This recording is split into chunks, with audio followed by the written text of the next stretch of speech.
আমারও প্রশ্ন, না পাওয়ার কারণ কি বলেন? আমি কি দেখতে এত খুব বেশি অসুন্দর? আমি কি একটু ডিজার্ভ করি না বয়ফ্রেন্ড? ক্লাসমেট এসে প্রপোজ করছে, তারপর আমি ওকে একটা থাপ্পড় দিছিলাম যে এটা কি হয়? পারফেক্ট কাউকে পাচ্ছি না, আমি তো পারফেক্ট খুঁজছি, আমার মনের মতন কাউকে পাচ্ছি না। কারোর ভালোবাসার ধরন ভালো না, কেয়ারিং না, মানে আমাকে বোঝে না, আমাকে বোঝার মতন মানুষটাকে আমি এখনো পাই নাই। আমার সত্যি বলতে আমার ক্লাসমেট পছন্দ না, আমার একটু সিনিয়র ভাইয়া পছন্দ। চাই কেউ সারপ্রাইজ দিয়ে প্রপোজ করুক। সে আপাকে ছাড়া প্রথম নববর্ষ, আসলে এই বছর সব কিছু আপাকে ছাড়া আসলে একটু শূন্যতা অনুভব হচ্ছে। আপা থাকলে আপাকে দেখে, নিউজের প্রথমে আপাকে দেখে আপা শুরুই করতো শুভ নববর্ষ দিয়ে, তখন আর অন্যরকম অনুভূতি হতো। তো আসলে সবসময় তো এটাতেই আমরা অভ্যস্ত, তাই এবার তো এটা মিসিং ছিল। সত্যি বলতে গত বছর সবাই এত বেশি উদযাপন করে নাই, এই বছর সবাই একটু বেশি উদযাপন করছে, এটা দেখে ভালো লাগছে। এখন প্ল্যান ছিল হচ্ছে ফ্রেন্ডরা মিলে ঘুরতে আসবো, এটাই প্ল্যান ছিল। তো আমরা আসছি প্ল্যান মতন, আমাদের প্ল্যান সাকসেস হয়েছে। হ্যাঁ, এটাই বান্ধবীদের সাথেই। তা আমারও প্রশ্ন, না পাওয়ার কারণ কি বলেন? আমি কি দেখতে এত খুব বেশি অসুন্দর? আমি কি একটু ডিজার্ভ করি না বয়ফ্রেন্ড? আমি করিনি, বাট আমি অনেক পেয়েছি। হ্যাঁ, হিসাব ছাড়া হিসাব করতে পারিনি।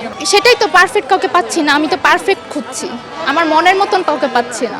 দেখতে সুন্দর এরকমও চাই, কেয়ারিং চাই, আবার যে আমাকে অনেক রেসপেক্ট করবে, লাভ করবে। আবার খুব বেশি টাকার দরকার নাই, বাট মোটামুটি চলার মতন টাকার থাকার দরকার আছে, এরকম কাউকে চাচ্ছি। আর যাকে আমার সামনে দাঁড়ালে সবাই বলবে যে না মানাইছে, পারফেক্ট, খুব ভালো। হাইট অবশ্যই টল বয় পছন্দ, খুব বেশি দরকার নেই, চলার মতন, হ্যাঁ মিডিয়াম চলার মতন, সঙ্গী ছাড়াই ভালো লাগছে। তাদের মধ্যে সমস্যা ছিল, কেউ হচ্ছে রেসপেক্ট করতে জানে না, কারোর ভালোবাসার ধরন ভালো না, কেয়ারিং না, মানে আমাকে বোঝে না, আমাকে বোঝার মতন মানুষটাকে আমি এখনো পাই নাই। প্রথম প্রপোজাল ক্লাস 4-এ থাকতে পাইছি, হ্যাঁ সেখান থেকে শুরু হয়ে এই পর্যন্ত। ক্লাসমেট এসে প্রপোজ করছে, তারপর আমি ওকে একটা থাপ্পড় দিছিলাম যে এটা কি হয়? আমার সত্যি বলতে আমার ক্লাসমেট পছন্দ না, আমার একটু সিনিয়র ভাইয়া পছন্দ।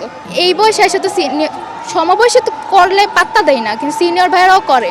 আমি আবার ফ্যামিলি মানবে কিনা সেটাও ভাবি, ওইটা এত কিছু ভাবতে গিয়ে হয় না। তারপর তো স্টার্টিং হয়েছে, প্রত্যেক ক্লাসেই পাওয়া শুরু হয়েছে।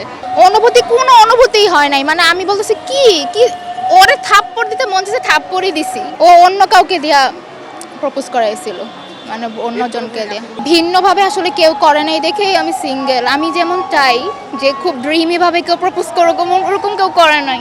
চাই কেউ সারপ্রাইজ দিয়ে প্রপোজ করুক, মানে ওপেনলি সারপ্রাইজ দিয়ে। ধরেন কোনো একটা জায়গায় আমাকে নিয়ে গেল, অনেক সুন্দর করে সাজানো, তারপরে আমাকে, মানে সে আমাকে ইমপ্রেস করে ফেলবে এরকম।